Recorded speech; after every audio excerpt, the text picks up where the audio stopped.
Hello everyone, welcome to Constant Learning. उम्मीद है आप सब अच्छे होंगे और आपकी तैयारी बहुत ही अच्छी चल रही होंगी। तो अब IBPS PO का प्री का एग्ज़ाम बहुत ही जल्दी आने वाला है और उसके बाद में है जो आपके मेंस के लिए बहुत ही कम टाइम है। तो इसी के लिए अपन मैथ्स और इंग्लिश की प्री और मेंस की जो यहाँ पे प्रिपरेशन कर रहे हैं, ताकि आने वाले एग्ज़ाम में प्री हो या मेंस हो हम मैक्सिमम स्कोर कर पाए। तो अगर आपको इसी तरह के वीडियो चाहिए तो चैनल को लाइक शेयर और सब्सक्राइब कीजिए और हमारे साथ में जुड़े रहिए। साथ ही वीडियो को पूरा देखिए और कमेंट कीजिए कि आज का सेशन आपको कैसा लगा है, और जितना पॉसिबल हो सके वीडियो को शेयर कीजिए अपने ग्रुप फैमिली फ्रेंड में, ताकि इसका बेनिफिट है जो मैक्सिमम स्टूडेंट को मिल पाए। तो देखिए, आज का सेशन है वो आपका मेंस चेकलिस्ट 13 का है। इससे पहले अपन ने यहाँ पे 12 चेकलिस्ट कर दी है। अगर आपने उनको मिस किया है या फिर चैनल पे पहली बार आए हैं तो डिस्क्रिप्शन में आपका लिंक है, तो वहाँ से जाके आप इन चेकलिस्ट को कंप्लीट कर सकते हैं, क्योंकि ये बहुत ही इंपॉर्टेंट है आपके लिए और आने वाले एग्ज़ाम में आपके क्वेश्चन है जो इसी टाइप के बनेंगे। तो उनको कंप्लीट कीजिए और आगे कंटिन्यू करते रहिए। तो शुरू करते हैं आज का सेशन। तो देखिए, आज के सेशन में आपका बहुत ही अच्छे क्वेश्चन है और ये क्वेश्चन है जो आपके अक्सर IBPS और SBI PO के मेंस में आपके देखे जाते हैं, यानी कि इनमें आपके क्लोज टेस्ट और पैराजंबल दोनों का मिक्सचर है यहाँ पे, ठीक है ना। और ऐसे क्वेश्चन है जो आपके प्रोबेबली है जो 101% आपके एग्ज़ाम में देखे ही जाते हैं, ठीक है ना। तो बस शुरू करते हैं। अब यहाँ पे देखिए क्वेश्चन में क्या बोला है आपको। Below are some statement given in a random order, when these statements are sequenced properly they will form a coherent and meaningful paragraph। Question आपको ध्यान से पढ़ना है, क्योंकि इसमें भी आपके वो वेरिएबल डालता है, यानी कि कभी बोल देगा इसमें से एक आपका ऑड है उसको अलग करना है, ठीक है ना। इस तरह से आपको यहाँ पे बोला जाता है। तो फिलहाल अपने को यहाँ पे यही बोला है कि ये जो सेंटेंस है आपके यहाँ पे, इनको क्या करना है, जंबल करना है और क्या करना है, एक मीनिंगफुल यहाँ पे ऑर्डर बनाना है। तो फिलहाल यहाँ पे जो आउट ऑफ कॉन्टेक्स्ट सेंटेंस है वो वाला लॉजिक नहीं आया है। आगे क्या बोला है, there is a blank in every statement. तो आपको नीचे बहुत सारे स्टेटमेंट में क्या दिखेगा, ब्लैंक दिखेगा। To have to choose the correct word which can appropriately fit in the each blank and complete the statement. तो आपको क्या करना, उनको फिल करना है। तो ये तो हो गया क्लोज टेस्ट, और फिर इसको अरेंज करेंगे यहाँ पे, तो ये क्या हो गया, पैराजंबल। साथ ही बोला है जो बोल्ड स्टेटमेंट है is the third and fix statement. तो जो यहाँ पे एक बोल्ड स्टेटमेंट है वो आपका थर्ड और जो फिक्स है वहाँ पे, यानी कि थर्ड पोजीशन पे आपका आएगा। तो अगर क्वेश्चन की ओर मूव करते हैं तो देखिए ध्यान से, आपको यहाँ पे 7 स्टेटमेंट दे रखे हैं, ठीक है ना। तो 7 स्टेटमेंट है। यहाँ पे C है जो आपका क्या है, बोल्ड है, यानी कि C है जो आपका थर्ड स्टेटमेंट फिक्स है, यहाँ पे आपको बोल दिया है। साथ ही आप देखो तो यहाँ पे आपको देखिए ब्लैंक दिख रहे हैं। तो इन ब्लैंक को आपको क्या करना, फिल भी करना है, फिर इसको अरेंज भी करना है और क्वेश्चन के आंसर भी देने हैं, ठीक है ना। तो यहाँ पे सबसे पहले आपको कैसे करना है ये समझा देते हैं। पहला स्टेप रहेगा, इस टाइप के आपके क्वेश्चन आते हैं तो सबसे पहले तो आपको सारे स्टेटमेंट को रीड करना है और उसकी थीम को अंडरस्टैंड करना है कि उसकी थीम क्या है, किसके बारे में बात की जा रही है, ठीक है ना। तो रीड करके आपको क्या करना है, पहले थीम को समझना है। फिर सेकंड स्टेप रहेगा आपका, आपको ब्लैंक फिल करना है। आपको क्या करना है, ब्लैंक फिल करना है। थर्ड स्टेटमेंट रहेगा, आपको पेयर बनाने हैं। पेयर, या तो पेयर बनेंगे या फिर साथ में आप क्या करोगे, इंट्रोडक्टरी, यानी कि फर्स्ट स्टेटमेंट आपको फाइंड करना है कि स्टार्टिंग कहाँ से होगा, ठीक है ना। ये दोनों काम आपके साथ में होंगे। तो जब आप रीड करोगे इसको वापस ब्लैंक फिल करके, तो आपको क्या करना है, पेयर बने तो पेयर बनाने हैं, और साथ ही अगर आपको इंट्रोडक्टरी स्टेटमेंट मिले तो वो भी ढूंढना है। और फिर पेयर वगैरह बन जाए तो लास्ट में आपको क्या करना है, इनको अरेंज करना है,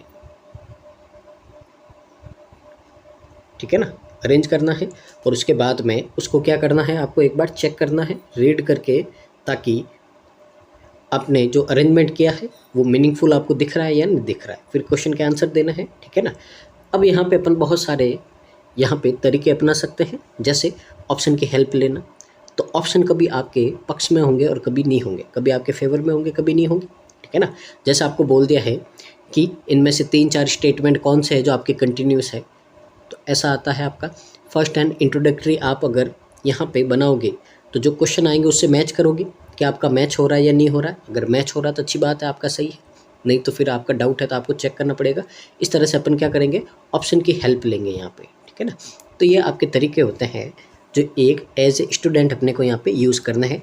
और ये जो सीक्वेंस है, इसी सीक्वेंस में आपको ऐसे क्वेश्चन को क्या करना है, सॉल्व करना है, ठीक है ना। तो सबसे पहले अपन यहाँ पे देखते हैं, आपको 7 स्टेटमेंट गिवन है। तो यहाँ पे 7 स्टेटमेंट गिवन है और आपको बोला है कि जो बोल्ड वाला है वो थर्ड है, यानी कि जो सी है जो आपका क्या है यहाँ पे फिक्स है, ठीक है ना। अब यहाँ पे अपन रीड करते हैं इनको और समझते हैं कि यहाँ पे ऊपर ऊपर से थीम क्या है और किसके बारे में बात की गई है आपकी यहाँ पे, ठीक है ना।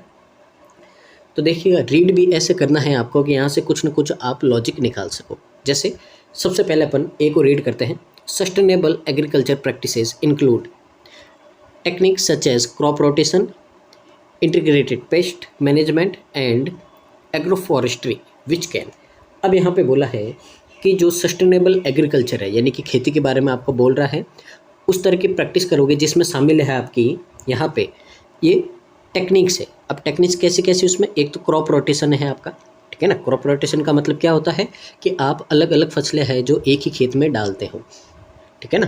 तो अगर आपने छोटी क्लास में जनरल साइंस पढ़ी है तो उसमें क्रॉप रोटेशन के बारे में आपको समझा रखा है, ठीक है ना, कि सॉइल क्या करती है आपकी, कि ऐसे जैसे गेहूं है आपका, वीट राइस है, ये क्या करते हैं, जो सॉइल में से हैं जो आपके न्यूट्रिशन को क्या करते हैं, अब्जॉर्ब करते हैं।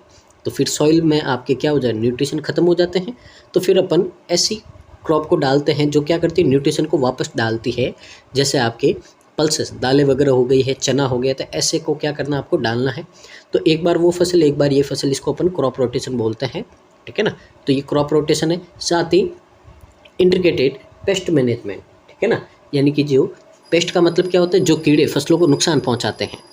तो यहाँ पे आपको क्या करना है, इन कीड़ों से बचाने के लिए मैनेजमेंट करना, यानी कि अपनी फसलों को बचाना है। और साथ ही क्या करना है यहाँ पे, एग्रोफॉरेस्ट्री। तो ये सब इनके बारे में यहाँ पे बात की गई है, विच कैन। अब यहाँ पे देखिए, यानी कि ये सारी है जो क्या करेगी हमारे लिए, कोई ना कोई मदद करेगी, क्योंकि ये आपका यहाँ पे ए वाला स्टेटमेंट क्या है, पॉजिटिव है। तो यहाँ पे कुछ न कुछ आपकी पॉजिटिव बात की जाएगी कि ये सारे है जो अपने क्या करेगी, मदद करेगी किसी न किसी तरीके से। या तो हमारी मदद करेगी, क्रॉप की करेगी, या हमारे खेत की करेगी, या फिर एनवायरनमेंट की करेगी, किसी न किसी की क्या करेगा, हेल्प करेगा। तो फर्स्ट स्टेटमेंट आपका क्या है, पॉजिटिव है। सेकंड देखिए, इन एडिशन। अब देखिए इन एडिशन आ गया है।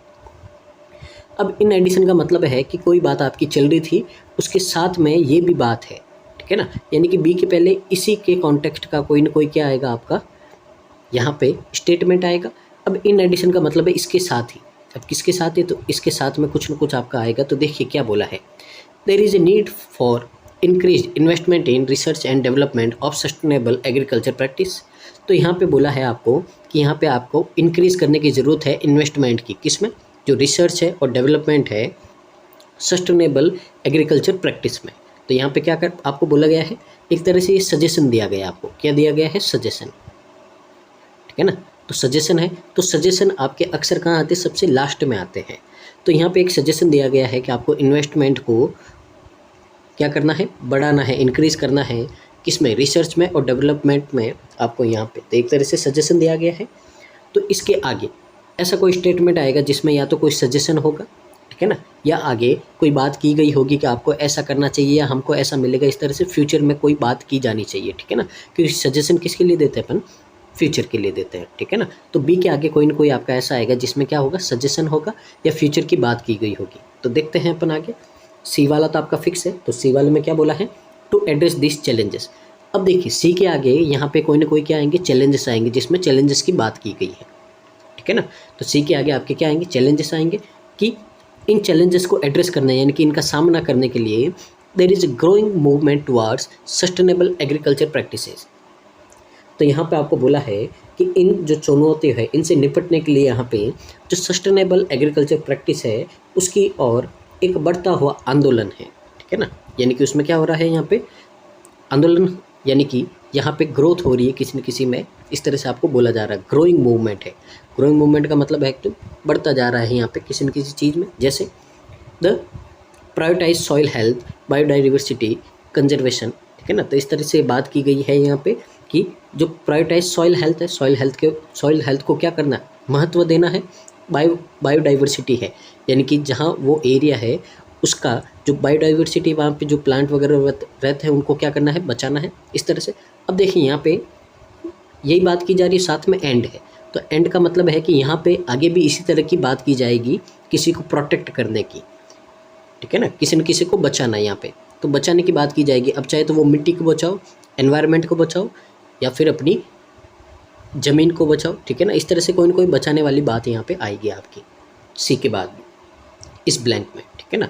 अब यहाँ पे आगे देखिए आप, यहाँ पे सी में कोई ना कोई चैलेंजेस बोले, तो सी के आगे आपके यहाँ पे कोई ना कोई क्या आनी चाहिए, समस्याएं आनी चाहिए, चैलेंज आना चाहिए, तभी तो अपन उनको क्या करेंगे, एड्रेस करेंगे। तो सी के आपके आगे आपका क्या आना चाहिए, चैलेंजेस आना चाहिए। देखिए dash will require the collaboration, अब यहाँ पे देखिए will, dash will require the collaboration of stakeholders across the food system including farmers, policy maker, researcher and consumers. तो यहाँ पे बोला गया है कि आपको यहाँ पे ज़रूरत है कोलैबोरेशन की, यानी कि मिलजुल के काम करने की, किन की, जो स्टेक होल्डर्स है, कहाँ पे, जो सारे भी जो फूड सिस्टम में है, जिसमें शामिल है आपके फार्मर, पॉलिसी बनाने वाले हैं, जो रिसर्चर्स है उनके ऊपर रिसर्च करने वाले हैं आपके, और जो कंज्यूमर यानी कि जो आपके ग्राहक है, उन सबको मिलजुल के काम करने की ज़रूरत है। तो यहाँ पे ये भी क्या बोला है, ज़रूरत है, विल है, आगे फ्यूचर में ऐसा करना चाहिए, यानी कि ये भी क्या है, सजेशन है। तो अगर यहाँ पे आप ध्यान से देखोगे तो सजेशन की बात दो जगह हो रखी है, यानी कि आपको ये तो करना है। अब साथ में बी में बोला इन एडिशन, इसके साथ में क्या करना है, हमको यहाँ पे इन्वेस्टमेंट बढ़ाने की भी ज़रूरत है, यानी कि अपने को एक पैर मिला है कि डी के बाद में क्या आएगा, बी आएगा। तो एक पैर अपने को क्या मिल गया, डी और बी का मिल गया। एक पैर यहाँ पे अपना बनेगा सी के आगे कोई ना कोई आपकी समस्या आएगी, ठीक है ना। तो यहाँ पे देखिए, wild technological advancements in agriculture have increased crop yield and efficiency, they have also led to environmental dash and a loss of biodiversity. तो अगर ई की बात करें तो ई में बोला है कि जो आपकी ये टेक्नोलॉजिकल एडवांसमेंट है, यानी कि जो नई नई तकनीक से अपन क्या करते हैं, फसल की पैदावार को इंक्रीज़ करते हैं, क्रॉप को यानी कि फसलों को क्या करते हैं अपन, जल्दी जल्दी उगा देते हैं, बहुत ज़्यादा बड़ा कर देते हैं। तो इससे क्या होता है, जो फसल की आपकी यहाँ पे जो उसके गुण हैं, उसके अंदर जो आपके न्यूट्रिशन है, उसकी जो एफिशिएंसी है, ठीक है ना, उसको बढ़ाने का काम करते हैं अपन टेक्नोलॉजी से, या फिर अपन पेस्टिसाइड्स ये वगैरह है, फर्टिलाइज़र वगैरह छिड़कते हैं, तो उनकी बात की जा रही नई टेक्नोलॉजी की। They have also led to environmental, अब देखिए एंड लगा है लॉस ऑफ बायोडाइवर्सिटी, तो इसका मतलब भी यहाँ पे कोई ना कोई क्या आएगी, नेगेटिव बात आएगी, क्योंकि एंड आपके दो सिमिलर कंडीशन को ऐड करता है। तो ये जो आप नई टेक्नोलॉजी से काम करोगे तो इससे क्या होगा, have also led to environment है, यानी कि हमारे पर्यावरण को क्या करेंगे, नुकसान पहुंचाएंगे, और साथ ही यहाँ पे नुकसान पहुंचाएंगे किसको, बायोडाइवर्सिटी को। तो यहाँ पे कोई ना कोई क्या आनी चाहिए, नेगेटिव बात आनी चाहिए, ठीक है ना। उसके बाद में यहाँ पे देखिए, the increasing global demand for food coupled with the effect of climate change and land degradation has put significant pressure on the world's agriculture system to produce more food with fewer resources। तो देखिए आपका यहाँ पे F में क्या बोला है, F में बोला है यहाँ पे कि जो ग्लोबल यानी कि पूरे विश्व की डिमांड बढ़ रही है किसके लिए, फूड के लिए, खाने के लिए, ठीक है ना। तो उसमें बोला है कि यहाँ पे आपके जो क्लाइमेट में क्या आ रहा है, आपका यहाँ पे चेंजेस आ रहे, परिवर्तन हो रहा है, और जो आपकी यहाँ पे डिग्रेडेशन है, जो मिट्टी सॉइल है आपकी, ठीक है ना, उसमें क्या हो रहा है, डिग्रेडेशन हो रहा है, के साथ मिलकर आपको यहाँ पे क्या करना है, आपके पास में रिसोर्सेज तो क्या है, कम, यानी कि संसाधन तो आपके पास में कम है, लेकिन चाहिए आपको क्या है, खाना ज़्यादा चाहिए, ठीक है ना। तो उसके लिए विश्व की जो कृषि प्रणाली है उस पर महत्वपूर्ण दबाव डाल रही है। तो यहाँ पे बोला है आपको यहाँ पे, अब देखिए जैसे जैसे आपकी पॉपुलेशन बढ़ रही है तो इसका मतलब है कि लोग हो रहे हैं ज़्यादा, लेकिन आपका ज़मीन क्या हो रहा है, धीरे धीरे कम हो रहा है, क्योंकि लोगों को रहने के लिए जगह चाहिए। तो अपन क्या करते हैं, अपने जो जंगल है, खेत है, उनकी जगह क्या कर देते हैं अपन, घर बना रहे हैं रहने के लिए। तो ज़मीन तो क्या हो रही है आपकी कम, लेकिन लोग हो रहे हैं ज़्यादा। तो ज़मीन कम हो रही है, लोग हो रहे हैं ज़्यादा, तो इसका मतलब उनको खाना खिलाना है। तो आपको यहाँ पर क्या करना पड़ेगा, क्रॉप यानी कि फसलों को ज़्यादा उगाना पड़ेगा। अब फसलों को ज़्यादा उगाना है तो अपने पास में रिसोर्सेज तो है क्या, कम, रिसोर्सेज तो अपने पास में क्या है, कम, लेकिन अपने को यहाँ पे जो फूड है उसको प्रोड्यूस करना है क्या, बहुत ही ज़्यादा। तो इस तरह से, और साथ ही हमारे क्लाइमेट में चेंज हो रहा है, ठीक है ना। ग्लोबल वार्मिंग वगैरह से क्लाइमेट क्या हो रहा है, चेंज हो रहा है। और यहाँ पे अगर आप डिफॉरेस्टेशन, पेड़ों को काट रहे हैं, तो मिट्टी है जो आपका, वो भी क्या हो रहा है, उसका भी कटाव ज़्यादा हो रहा है। तो ये सारे चैलेंजेस है, तो ये क्या करते हैं, हमारे ऊपर दबाव डालते हैं। ये बात आपकी यहाँ पे बोली गई है। आगे लास्ट अपन ई वाला, ये जी वाला समझते हैं और इसमें देखते हैं क्या बोला। However, the adaptation of sustainable agriculture practice has been hindered by a range of economic, social, and political factors, including limited access to market, inadequate infrastructure, and lack of incentives and subsidies। तो यहाँ पे बोला है कि जो यहाँ पे अपनाना, अडॉप्ट करना है जो सस्टेनेबल एग्रीकल्चर प्रैक्टिस है, ठीक है ना, उसको अपनाने के लिए कहीं यहाँ पे आपके जो आर्थिक यानी कि इकोनॉमिक है, जो सामाजिक है, और जो पॉलिटिकल फैक्टर है, ठीक है ना, उनके कारण क्या हो रही है, हिंडर का मतलब क्या होती है, बाधाएं, समस्याएं उत्पन्न हो रही है आपकी इनको अपनाने में। जिनमें अब इनमें साथ ही इनमें क्या है, तो इनमें इंक्लूडिंग, अब इसमें क्या क्या शामिल है, जो समस्या है क्या क्या है, लिमिटेड एक्सेस टू मार्केट, यानी कि हर कोई मार्केट एक्सेस नहीं है, ठीक है ना, कहीं मार्केट बहुत ज़्यादा दूर है, कहीं रोड नहीं है, तो एक्सेस नहीं है, लोग हैं जो मार्केट तक पहुँच नहीं पाते हैं, ठीक है ना। तो साथ ही जो यहाँ पे इनएडिक्वेट इंफ्रास्ट्रक्चर, साथ ही उनको सही ढंग का इंफ्रास्ट्रक्चर नहीं मिला है कि वो अपना काम अच्छे से कर सके, ठीक है ना। और lake of incentives and subsidies, और यहाँ पे जो इंसेंटिव्स है, उनको जो प्रोत्साहन दिए जाते हैं गवर्नमेंट की तरफ से, सब्सिडीज इंसेंटिव दिए जाते हैं, उसमें भी क्या है, बहुत ज़्यादा कमी है। तो ये बात यहाँ पे बोली गई है, ठीक है ना। तो ये बात यहाँ पे बोली गई है। तो देखिए यहाँ पे अपन ने एक ओवरऑल इसका क्या कर दिया, यहाँ पे एक ब्रीफ में अपन ने सारे स्टेटमेंट को समझ लिया है, ठीक है ना। तो समझ लिया है। अब समझने के बाद में यहाँ पे देखिए, यहाँ पे अपन ने समझा है कि पहले तो ये पूरा आपका पैराग्राफ है जो किसके बारे में है, एग्रीकल्चर के बारे में है, कि एग्रीकल्चर में किस तरह से आपके यहाँ पे क्या हो रहा है, पॉपुलेशन बढ़ रही है, लोगों को खाना ज़्यादा चाहिए, और यहाँ पे अपन क्या क्या काम कर सकते हैं, और यहाँ पे सजेशन भी दे रखे हैं, और क्या करना वो भी दे रखा है। उसके बाद में अपने को एक पेयर मिला था डी और बी, और ये सजेशन है, तो ये आपका पॉसिबल है, ये सबसे लास्ट में आता है आपका सजेशन, ठीक है ना। तो ये आपका सबसे लास्ट में आएगा सजेशन। उसके बाद में यहाँ पे सी के आगे आपके यहाँ पे किसी न किसी चैलेंजेस की बात की गई है। तो अभी अपन ने रीड किया, तो चैलेंजेस आपके कहाँ कहाँ आ रहे हैं, ठीक है ना। तो देखिए सबसे पहले तो चैलेंजेस आया है आपका एफ में, ठीक है। और यहाँ पे चैलेंजेस आया है यहाँ पे कि अपन नई नई टेक्नोलॉजी का यूज़ करते हैं, तो उससे क्या होता है, उससे एनवायरनमेंट को नुकसान पहुँचाते हैं। तो ई में भी क्या है आपका चैलेंजेस है, ठीक है ना। तो सी के पहले आपके ई और एफ आ सकते हैं, ठीक है ना। अब ई और एफ में से कौन सा पहले आएगा वो भी अपन यहाँ पे देखेंगे, ठीक है ना। तो यहाँ से ओवरऑल अपन ने समझ लिया है। तो यही बातें हैं जो आपके लिए मैं यहाँ पे लिख देता हूँ कि सबसे पहले तो यहाँ पे हमको जो पेयर मिला था, किसका मिला था, डी और बी का पेयर मिला था, जो क्या थे, आपके सजेशन थे, और सजेशन हमेशा कहाँ आते, सबसे लास्ट में आते हैं। डी और बी का पेयर मिला था, ठीक है ना। अब सी के आगे, यानी कि सी के आगे आपके चैलेंजेस वाली बात की गई है, तो सी के आगे एफ और ई आएगा आपका। अब एफ और ई आएगा, तो एफ और ई इनमें से ऑर्डर कौन सा है वो भी अपने को पता नहीं है, ठीक है ना। क्योंकि देखिए एक इंट्रोडक्टरी स्टेटमेंट है, तो अगर आप यहाँ पे ध्यान से देखो, अगर आप ध्यान से देखोगे, अगर इंट्रोडक्टरी स्टेटमेंट की बात करें, सस्टेनेबल एग्रीकल्चर प्रैक्टिसेस, कहीं बीच की बात लग रही है। इन एडिशन कभी भी स्टार्ट नहीं होता, क्योंकि इससे पहले कोई ना कोई बात होती है, ये तो अपना फिक्स है। यहाँ पे देखिए आपको बोला है विल रिक्वायर्ड, तो ये भी अपन ने बोला था क्या है, सजेशन है, ये भी नहीं होगा। वाइल से कभी आपका शुरू होता नहीं है, और हाउ एवर से भी आपका कभी शुरू नहीं होता है, ठीक है ना। तो पीछे क्या बचा, एक ही बचा, तो एक ही बचा, यानी कि आपका इंट्रोडक्टरी स्टेटमेंट क्या होगा, एफ। तो यहाँ पे अगर आपको मिल गया है इंट्रोडक्टरी स्टेटमेंट, तो ये है आपका एफ, तो इसका मतलब यहाँ पे क्या आएगा, आपका ई आएगा। अब दो ब्लैंक बचे हैं, दो ब्लैंक में क्या है आपका ए और जी है। अब ए और जी में यहाँ पे जी ए होगा या ए जी होगा, ये अपन अभी देखेंगे। तो पहले अपना जो काम है, ठीक है ना, तो देखिए मैंने आपको स्ट्रेटेजी बताई थी, तो पहले अपन ने क्या किया था, रीड किया था और पेयर बनाए थे। तो रीड करने के साथ ही अपन ने यहाँ पे इसको समझा था थीम को, और साथ ही अपन ने पेयर बनाते चले थे, अपने को मिल गए थे तो बना दिए अपन ने, तो मिल गए और बना दिए, तो देखिए इतना तो सॉल्व हो गया। अब पहले अपन यहाँ पे ब्लैंक फिल करेंगे। तो पहला क्वेश्चन है यहाँ पे, अपन इसको समझेंगे और यहाँ पे देखेंगे। मैंने आपको इनकी टोन बता दी है, तो टोन अगर आपको पता है तो टोन के हिसाब से आप बहुत ही ईजिली क्वेश्चन का आंसर देंगे। कहाँ पे पॉजिटिव चाहिए, कहाँ पे नेगेटिव चाहिए, ये देखना है आपको, ठीक है ना। सबसे पहले देखिए जो सस्टेनेबल एग्रीकल्चर प्रैक्टिसेस, जिसमें शामिल है जो टेक्निक्स जैसे कि crop rotation, integrated pest management, और एग्रीफॉरेस्ट्री विच कैन। अब ये सारे क्या करेंगे, अब मैंने बोला था यहाँ पे क्या चाहिए, पॉजिटिव टोन चाहिए, तो ये सारे क्या करेंगे, सबसे पहले देखिए कैन आया है, तो कैन मॉडल वर्ब के बाद में आपकी ओनली वर्ब की फर्स्ट फॉर्म आती है, कभी भी आईएनजी नहीं आता है। तो यहाँ पे ऑप्टिमाइजिंग है, यहाँ पे आपका क्या है, इंटेंसिफाइंग है। तो पहले तो ए और डी आपका कट हो गया, तो जहाँ पे ए है और डी है वो आपके कभी आंसर नहीं होंगे। तो देखिए या तो आपका ओनली बी होगा या ओनली सी होगा। तो यहाँ पे चाहिए टोन पॉजिटिव, देख लेते हैं किसमें पॉजिटिव है।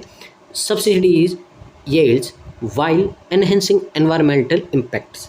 तो यहाँ पे आपका बोला गया है, तो देखिए क्या बोला है कि जो पर्यावरण प्रभावों को बढ़ाते हुए यहाँ पे, ठीक है ना, यहाँ पे क्या बोला है, एनहेंस करेगा एनवायरमेंटल इम्पैक्ट। तो एनवायरमेंट इम्पैक्ट को क्या करेगा, बढ़ाएगा यहाँ पे, ठीक है ना, यानी कि पर्यावरण के नुकसान पहुँचाएगा। एनहेंस करना यानी कि बढ़ाना। अब एनवायरमेंटल इम्पैक्ट बढ़ाएगा यानी कि पर्यावरण को किसी तरह से क्या करेगा, नुकसान पहुँचाएगा, ठीक है ना। तो अपने को तो यहाँ पे पॉजिटिव टोन चाहिए, पर्यावरण को नुकसान तो पहुँचाना नहीं है, तो इसके लिए बी भी आपका नहीं होगा। अब सी को रीड कर देते, increase yields while reducing environmental impact, ठीक है ना। तो अगर ये अपन यहाँ पे ये इतने सारे काम करेंगे तो क्या होगा, यहाँ से रिड्यूस होगा एनवायरमेंट इम्पैक्ट, यानी कि जो पर्यावरण के ऊपर आपका प्रभाव पड़ता है वो क्या हो जाएगा, कम हो जाएगा, ठीक है ना। और वही अपने को करना है। तो यहाँ से आपको टोन के हिसाब से एक क्वेश्चन का आंसर मिल गया है और वो क्या है, आपका ऑप्शन नंबर सी है। तो यहाँ से एक क्वेश्चन आपका सॉल्व हो गया। तो देखिए ये जो स्ट्रेटजी है यही आपको अपनानी है, एग्जाम में बहुत ज़्यादा आपका बेनिफिट करेगी, ठीक है ना। जो मैं आपके लिए यहाँ पे कर रहा हूँ वो आपको यहाँ पे प्रैक्टिस करनी है और उसी को अप्लाई करना आपको एग्जाम में, तो आपसे डेफिनेटली आपको क्या मिलेगा, बेनिफिट मिलेगा यहाँ पे, ठीक है ना। जैसे टोन का यूज़ करना है तो जितने भी अपन प्रैक्टिस करते हैं ना वो सब अपने यहाँ पे हैबिट में आ जाती है। जैसे टोन का यूज़ करना है यहाँ पे, ठीक है ना। उसके बाद में तो बहुत सारे फैक्टर होते हैं जो अपन प्री या मेंस में क्वेश्चन करते हैं, कहीं कहीं सीख लेते हैं और वो सारे एक साथ में आपके बहुत सारे क्वेश्चन में एग्जाम में आपके सारे काम में आता है और अपने को पता ही नहीं चलता कि अपन कैसे कर पा रहे हैं, क्योंकि अपन ने क्या की थी, प्रैक्टिस की थी, तो अपनी हैबिट हो गई, तो दिमाग अपने आप आपका वहाँ पे चलने लगेगा। तो फर्स्ट क्वेश्चन हो गया है, मूव करते हैं अपन सेकंड क्वेश्चन की ओर। तो देखिए यहाँ पे क्वेश्चन नंबर सेकंड में क्या बोला है आपको, यहाँ पे इन एडिशन, साथ ही there is a need for increased investment in research and development of sustainable agriculture practice policy. तो यहाँ पे बोला है साथ ही आपको ज़रूरत है, किसकी है, यहाँ पे इंक्रीज़ करने की, इन्वेस्टमेंट की रिसर्च में और डेवलपमेंट में, सस्टेनेबल एग्रीकल्चर प्रैक्टिस में, एज वेल एज क्या होता है आपका, सिमिलर, यानी कि इसके साथ ही आपको ऐसी पॉलिसी चाहिए। अब यहाँ पे देखिए कोई अच्छी बात कर रहा है कि हमें इन्वेस्टमेंट करना है, बढ़ाना है, उसको डेवलपमेंट करना है, ताकि अपन क्या करेंगे, ये जो सस्टेनेबल एग्रीकल्चर प्रैक्टिस है, ठीक है ना, इसको क्या कर सके, अपन अपना सके। तो यहाँ पे पॉजिटिव बात की गई है कि अपने को इन्वेस्टमेंट वगैरह यहाँ पे बढ़ाना है। तो इसके हिसाब से आपको एज वेल एज आया है, एज वेल एज क्या करता है आपका, सेम सिमिलर को क्या करता है, कनेक्ट करता है, और साथ ही अपने को पॉलिसी चाहिए, कैसी, अच्छी पॉलिसी चाहिए अपने को यहाँ पे। तो पॉजिटिव टोन है, अच्छी पॉलिसी ढूंढनी है अपने को यहाँ पे।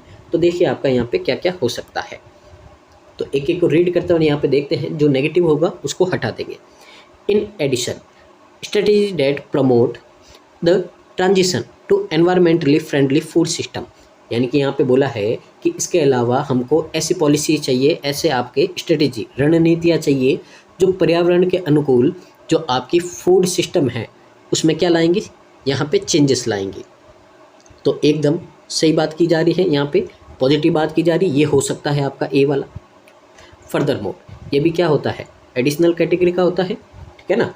तो यहाँ पे इसके अलावा governmental measures that discourage the adoption of sustainable food system. अब देखिए डिस्करेज का मतलब क्या होता है, ठीक है ना, निराश कर देना, हताश कर देना, नेगेटिव है। तो यहाँ पे टोन आपकी क्या हो गई, नेगेटिव हो गई है, कि यहाँ पे बोला है कि जो सरकारी उपाय है, जो यहाँ पे इस तरह की एग्रीकल्चर प्रैक्टिस है, ऐसी प्रणालियों को अपनाने को क्या करता है, डिस्करेज करता है यहाँ पे। तो नेगेटिव टोन है, अपने को तो नेगेटिव नहीं चाहिए।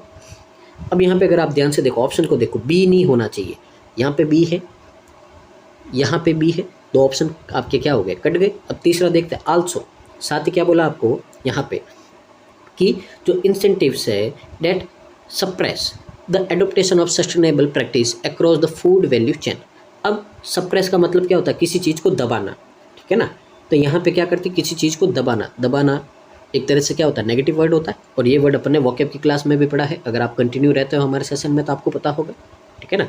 तो सिर्फ इस एक वर्ड के कारण आपका ये क्या हो गया, नेगेटिव हो गया, ठीक है ना। तो अगर देखिए आपका वोकैब है जो कितना काम आता है, तो आपने उन सेशन को मिस किया तो उनको देखिए प्लीज़ जाके आप, ठीक है ना, क्योंकि आपको इसका मतलब ही नहीं पता था, आप इसको सही मान लोगे, ठीक है ना। तो यहाँ पे आपको क्या नहीं है, ये नेगेटिव टोन है, तो यहाँ पे क्या बोला, जो इंसेंटिव्स है, ठीक है ना। तो जो इंसेंटिव्स है, जो यहाँ पे आपके जो अपनाने को, अडॉप्ट करने को, जो ऐसी सस्टेनेबल प्रैक्टिस है फूड वैल्यू चेन में, इनको क्या करती है, अपनाने को दबाती है, यानी कि इनको फोर्स करती है, इनको दबाती है, इस तरह से आपको बोला गया है। तो ये भी नहीं है, तो सी वाला भी नहीं होना चाहिए आपका यहाँ पे। तो इसका मतलब एक ही बचा, कौन सा, ए और डी। तो डी को रीड कर देते अपन, क्या बोला है, एज वेल एज, ये भी आपका क्या होता है, एडिशनल कैटेगरी का आपका होता है, as well as policies that support the transition to more sustainable food system, यानी कि ऐसी पॉलिसी को आपको यहाँ पे लेके आना है जो क्या करेगी, इस तरह की जो आपकी फूड प्रैक्टिस है उनको क्या करेगी, परिवर्तन का समर्थन करेगी, सपोर्ट करेगी। पॉजिटिव टोन है तो इसका मतलब क्या होगा आपका, ए एंड डी। तो ऑप्शन नंबर सी है जो आपका यहाँ पे क्या हो जाएगा, करेक्ट आंसर हो जाएगा। तो देखिए टोन आपका कितना ज़्यादा हेल्प कर रही है, ये बात आपको ध्यान रखनी है। आगे क्वेश्चन नंबर 3 है यहाँ पे। तो 3 में देखिए क्या बोला है आपको, टू एड्रेस दिस चैलेंज। अब इन समस्याओं से, चैलेंजेस से एड्रेस करने के लिए या फिर इनका सामना करने के लिए, there is a growing movement towards sustainable agriculture practice that prioritise soil health, biodiversity conservation and. तो यहाँ पे बोला है इन चुनौतियों से निपटने के लिए यहाँ पे जो ये आपका, यहाँ पे जो ये ग्रोइंग मूवमेंट हो रहे हैं, यानी कि ये जो आंदोलनकारी आपके मूवमेंट हो रहे हैं किसकी ओर, ये सस्टेनेबल एग्रीकल्चर प्रैक्टिस की ओर, जो प्रायोरिटाइज करते हैं आपके किसके, आपकी सॉइल की हेल्थ को, यानी कि जो आपके खेत में मिट्टी है उसकी हेल्थ को, साथ ही जो बायोडाइवर्सिटी है उसको बचाने के लिए। अब साथ ही इस तरह के कोई ना कोई बचाने की बात आएगी किसी न किसी को, ठीक है ना। तो बचाने की बात मैंने आपको पहले ही समझा दिया था यहाँ पे। अब देखिए किसको बचाते हैं, तो यहाँ पे अगर अपन देखें जो 3rd वाले में, तो देखिए इकोसिस्टम डिग्रेडेशन एक क्या होता है, एक तरह से नेगेटिव वर्ड होता है, यानी कि किसी चीज़ को कम करना या ख़राब करना होता है। तो क्या हम इससे इकोसिस्टम को ख़राब करेंगे, अब यहाँ पे तो बचाने की बात हो रही है, तो यानी कि ए वाला तो आपका आंसर नहीं होगा। अब जिस इसमें ए है उसको कट कर दो आप, ठीक है ना, तो इनको कट कर दिया। अब यहाँ पे देखिए अनसस्टेनेबल रिसोर्सेज यूज़, यानी कि ऐसे रिसोर्सेज का यूज़ करना है जो क्या है आपके अनसस्टेनेबल है। तो ये भी एक तरह से आपको क्या बोला है, नेगेटिव बोला है। तो बी वाला भी नहीं होना चाहिए आपका, तो बी है जहाँ जहाँ उसको भी क्या कर दो, कट कर दो। फिर बोला है हैबिटेट रिस्टोरेशन। अब रिस्टोर करने का मतलब क्या है, फिर से उसको लेके आना, फिर से जिंदा करना, इसको अपन क्या बोलते हैं, रिस्टोरेशन। और हैबिटेट का मतलब क्या होता है, जो आपके आसपास का वहाँ का एनवायरनमेंट बोल दो आप, या फिर जो रिसोर्सेस है उनको बोल दो, तो उनको क्या करना है, फिर से काम में लेके आना, फिर से बढ़ाना, रिस्टोर करना है, ठीक है ना। तो एकदम सही बात की जा रही है यहाँ पे, ये कर सकते हैं अपन यहाँ पे इकोसिस्टम सर्विसेज। और साथ ही अपन किसको बचा सकते हैं, यहाँ पे जो इकोसिस्टम की सर्विसेज है उनको बचा सकता है, तो सही बोला है। तो यहाँ पे क्या होगा आपका, अगर 3rd में देखें तो सी और डी दोनों है, तो आपका आंसर क्या हो जाएगा यहाँ पे, ऑप्शन नंबर बी हो जाएगा। आगे मूव करते हैं क्वेश्चन नंबर 4 की ओर। तो देखिए यहाँ पे क्या बोला है आपको, dash will require the collaboration, यानी कि यहाँ पे हमको ज़रूरत है कोलैबोरेशन की, यानी कि साथ में मिलजुल के काम करने की, किसकी, जो स्टेक होल्डर्स है अक्रॉस द। अब स्टेक होल्डर्स है जो पूरे किस में, फूड सिस्टम में है। अब इन स्टेक होल्डर्स में कौन कौन शामिल है, फार्मर्स, पॉलिसी मेकर्स है, रिसर्चर्स है और कंज्यूमर्स है यहाँ पे, ठीक है ना। तो यहाँ पे सजेशन दिया जा रहा है, और सजेशन कैसा दिया था आपका, पॉजिटिव दिया था। तो यहाँ पे कोई ना कोई आपकी क्या होनी चाहिए, पॉजिटिव बातें होनी चाहिए, जिससे, क्योंकि सजेशन आपको बोला है कि अपने को क्या करना है, रिसर्चर्स में यहाँ पे इन्वेस्टमेंट को इंक्रीज़ करना है, ताकि अपन क्या करेंगे, इकोसिस्टम को अच्छा रखेंगे और आगे खेती क्या करेंगे, अच्छे से करेंगे। तो यहाँ पे पॉजिटिव टोन वाला आपको चाहिए, यहाँ पे ये बात आपको ध्यान देनी है। तो पॉजिटिव टोन चाहिए आपको यहाँ पे। तो यहाँ पे देखिए क्या होगा, अगर ए रीड करें, environmentally conscious agriculture is not important for ecological health and soil quality that, यानी कि यहाँ पे बोला है कि जो पर्यावरण के प्रति आपकी जागरूकता है, ठीक है ना, आपका जागरूकता है। और साथ ही आपको क्या बोला है यहाँ पे कि जो एग्रीकल्चर में है आपका, एग्रीकल्चर की जो परिस्थितियाँ है यहाँ पे, साथ ही जो हेल्थ है, इकोलॉजिकल हेल्थ किसकी, सॉइल क्वालिटी की वगैरह, ये सब आपको क्या है यहाँ पे बहुत ही ज़्यादा ज़रूरी नहीं है, इम्पोर्टेंट नहीं है इतना, ठीक है ना। तो अपन तो कोलैबोरेशन ही किसके लिए कर रहे हैं, ताकि अपन सॉइल को यहाँ पे अपने इकोलॉजिकल सिस्टम को, एनवायरनमेंट को क्या कर सके, बचा सके, इसके लिए क्या है। और यहाँ पे ये बोला है कि ये ज़रूरी नहीं है, तो ए वाला आपका नहीं होगा। जब ए वाला नहीं होगा तो जिसमें आपका ए है वो क्या हो जाएगा, कट हो जाएगा। अब आगे देखते हैं बी में क्या बोला है, the promotion and scaling up the sustainable agriculture practice. तो पूरे अपन इस जितने भी स्टेटमेंट है उसमें यही पढ़ा है अपन ने कि हमको क्या करना है, प्रमोट करना है, बढ़ाना है किसको, ये जो सस्टेनेबल एग्रीकल्चर प्रैक्टिस है इसको प्रमोट करना है, बढ़ाना है। तो पूरे पैसेज में अपन ने यही रीड किया है, तो बी वाला आपका सही है। आगे देखिए, जब बी वाला सही है तो ओनली सी तो आएगा नहीं। अब देखते हैं या तो आंसर ये होगा या फिर क्या होगा, ये होगा। Sustainable agriculture is important for ecological health and soil quality that. तो यहाँ पे बोला है जो इस सस्टेनेबल एग्रीकल्चर है ये बहुत ही ज़्यादा ज़रूरी है, किसके लिए, इकोलॉजिकल हेल्थ के लिए और सॉइल क्वालिटी के लिए। इसके लिए अपने को क्या करना है, यहाँ पे मिलजुल के काम करना है, यही बात बोली गई है। तो ये भी एकदम सही है। तो जब दोनों सही है तो आपका आंसर क्या हो जाएगा, यहाँ पे ऑप्शन नंबर सी हो जाएगा, ठीक है ना। तो इस तरीके से आपको यहाँ पे अप्रोच करनी है। उम्मीद आपको समझ में आ रहा होगा यहाँ पे, ठीक है ना। बहुत ही अच्छे लेवल का क्वेश्चन है आपका यहाँ पे। आगे मूव करते हैं क्वेश्चन नंबर 5 की ओर। तो देखिए यहाँ पे 5 में क्या बोला है आपका, while technological advancements in agriculture have increased crop yields. यहाँ पे बोला है कि जो नई नई तकनीक है आपकी कृषि में, ठीक है ना, उसने क्या किया है, फसल की पैदावार और जो उसकी कैपेसिटी, दक्षता है, उसमें क्या की है, वृद्धि की है। यानी कि फसलें आपकी बहुत ही जल्दी बड़ी हो जाती है, आपकी क्वांटिटी उसकी बड़ी हो जाती है। लेकिन they have also led to environmental, लेकिन वे क्या करते हैं, आपके पर्यावरण और जो इसके बायोडाइवर्सिटी को है क्या करते हैं, लॉस ऑफ बायोडाइवर्सिटी, नुकसान पहुंचाते हैं। एंड मैंने बोला था दो इक्वल सिचुएशन को ऐड करता है, यानी कि यहाँ पे लॉस है, नुकसान पहुंचाता है, तो यहाँ पे भी क्या आना चाहिए, नेगेटिव टोन आनी चाहिए, ठीक है ना। अब नेगेटिव टोन आनी चाहिए तो यहाँ पे इन वर्ड का मतलब देख लेते हैं। जो जो आपके नेगेटिव वर्ड होंगे वो अपना क्या हो जाएगा, आंसर।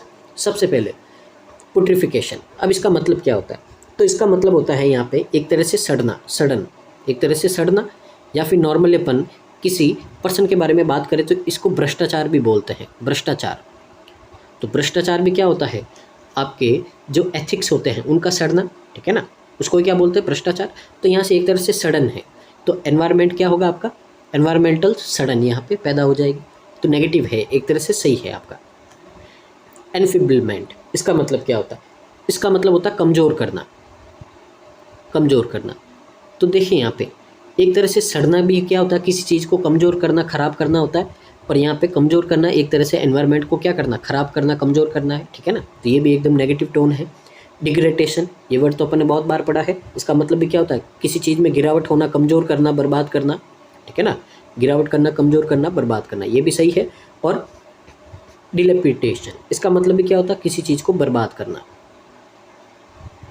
कमज़ोर करना, ख़राब करना, ये होते हैं। तो यहाँ पे अगर अपन देखें चारों वर्ड आपके क्या है, नेगेटिव टोन के हैं और सबका मतलब लगभग एक जैसा है कि क्या करना, कमज़ोर करना, ख़राब करना, बर्बाद करना, इस तरह से बात की जाती है। तो जब चारों सही है तो आंसर क्या हो जाएगा आपका, ऑप्शन नंबर डी हो जाएगा, ठीक है ना। आगे देखिए, तो देखिए यहाँ तक आपके जो थे ये 5 क्वेश्चन तो थे क्लोज टेस्ट के। अब आगे के जो 5 क्वेश्चन है वो किसके हैं, आपके पैराजंबल के हैं, ठीक है ना। तो अभी जो अपना वो बाकी है वो अपन उसको कंप्लीट कर देते हैं यहाँ पे। तो देखिए यहाँ पे ए और जी बचा है, तो ए और जी में देखिए अगर यहाँ पे अगर आप ध्यान से रीड करोगे तो ए और जी में आपको पता चलेगा। देखिए पहले ए को रीड करते हैं अपन। तो ए में बोला है जो सस्टेनेबल एग्रीकल्चर प्रैक्टिस है जिसमें शामिल है टेक्निक्स जैसे कि crop rotation, integrated pest management और एग्रोफॉरेस्टेशन। तो यहाँ पे अपन ने पढ़ा है कि ये सारे काम क्या करेंगे, एनवायरनमेंट को बचाने में मदद करेंगे, ठीक है ना। अगर आप सी को ध्यान से रीड करो तो सी में चैलेंजेस को एड्रेस कर रहा है, यानी कि जो समस्या है उनका सामना कर रहा है, वहाँ से लड़ने के क्या कर रहा, उपाय निकाल रहा है। तो ए को अगर आप ध्यान से देखोगे, ठीक है ना, तो ए में भी आपको बोला है कि हमको ऐसी टेक्निक्स अपनानी चाहिए। ये क्रॉप रोटेशन है, ये पेस्ट मैनेजमेंट है, आपका एग्रोफॉरेस्ट्री है, ये क्या करता है, पर्यावरण को बचाता है, ठीक है ना, पर्यावरण को क्या करता है, बचाता है। तो इसका मतलब सी के बाद में क्या आना चाहिए, ए आना चाहिए। अब यहाँ पे देखिए अब क्या बचा आपका, अब जो बचा है आपका यहाँ पे जी। तो जी में तो देखिए हाउएवर बोला है, यानी कि टोन क्या हो जाती है आपकी, चेंज हो जाती है। हाउएवर क्या करता है, दो आपके अलग अलग यहाँ पे कंडीशन को क्या करता है, ऐड करता है, जॉइंट करता है, ठीक है ना। तो सी अगर यहाँ पे, जी अगर यहाँ पे आएगा तो फिर ए को आप कहाँ लेके जाओगे, क्योंकि ए तो कनेक्ट है किससे, सी से। तो जी आपका यहाँ पे टोन को चेंज कर देगा, तो जी तो सी के बाद में आपका पॉसिबल नहीं है। तो इसका मतलब है आपका यहाँ पे कि सी के बाद में क्या आएगा, ए, और सी के बाद में ए आएगा, तो सिर्फ ए की जगह बची है और वो कौन सी आपकी, जी की यहाँ पे, ठीक है ना। तो ये आपका क्या हो गया, इसका अरेंजमेंट हो गया, और मैंने आपको अच्छे से एक्सप्लेन भी कर दिया था। एक बार फिर से मैं आपको समझा देता हूँ। तो देखिए सबसे पहले एफ में आपको क्या बोला है कि पूरी दुनिया क्या करी, दबाव डाल रही है कि आप क्या करो, कम जो सोर्सेस है उसमें ज़्यादा है जो आप क्या करो, फूड को प्रोड्यूस करो, ठीक है ना। तो सबसे पहले एड्रेस किया, फिर यहाँ पे ई में देखिए आपको क्या बोला है, तो ई में बोला है आपको यहाँ पे कि इस तरह के जो इंक्रीज़ हो रहे हैं आपकी एफिशिएंसी वगैरह, ठीक है ना, जो क्या करती है, एनवायरनमेंट को नुकसान पहुँचाती है। यानी कि एफ में और ई में आपको प्रॉब्लम बता रखी है कि आज के ज़माने की प्रॉब्लम क्या है, ठीक है ना। तो इनमें बता रखी है प्रॉब्लम, ठीक है। फिर सी और ए है, इसमें बता रखी है आपको यहाँ पे क्या है, प्रॉब्लम की सॉल्यूशन, ठीक है। और फिर डी और बी में आपका यहाँ पे क्या किया गया है, यहाँ पे डी और बी में आपको यहाँ पे दे रखे हैं सजेशन, और जी में क्या बता रखा है, जी में ये जो सॉल्यूशन है इनके बारे में बता रखा है। तो जी में क्या है कि इस तरह की आप प्रैक्टिस करोगे तो क्या है, लोगों को अपनाने में क्या होती है, समस्याएं होती है, ठीक है ना। तो देखिए जी में आपको बता रखा है कि ये जो समस्याएं हैं, इन समस्याओं के, ये जो प्रॉब्लम के जो सॉल्यूशन है आपके, ठीक है ना, इन सॉल्यूशन को अगर लोग अपनाएंगे तो उन लोगों को क्या क्या समस्याएं, यानी कि क्या क्या प्रॉब्लम हो सकती है। तो यहाँ पे इन सॉल्यूशन की प्रॉब्लम यहाँ पे बता रखी है कि इन सॉल्यूशन से ये लोगों को क्या करना पड़ेगा, प्रॉब्लम का सामना करना पड़ेगा। तो जब प्रॉब्लम होगी तो इन दोनों में अपन ने क्या दे दिया, उस प्रॉब्लम को सॉल्व करने के अपन ने यहाँ पे क्या दे दी, सजेशन दे दिया कि हमको इस तरह से यहाँ पे काम करना पड़ेगा। तो ये था पूरा ओवरऑल आपका इसका जो बायोडाटा, जो मैंने आपको अच्छे से एक्सप्लेन कर दिया है, ठीक है ना। तो यहाँ पे जंबल हो गया है, आप इसको नोट कर दीजिए। फिर अपन है जो मूव करते हैं, जो क्वेश्चन बचे हैं आपके उनकी ओर। तो देखिए ध्यान से, फटाफट खत्म करते हैं इसको।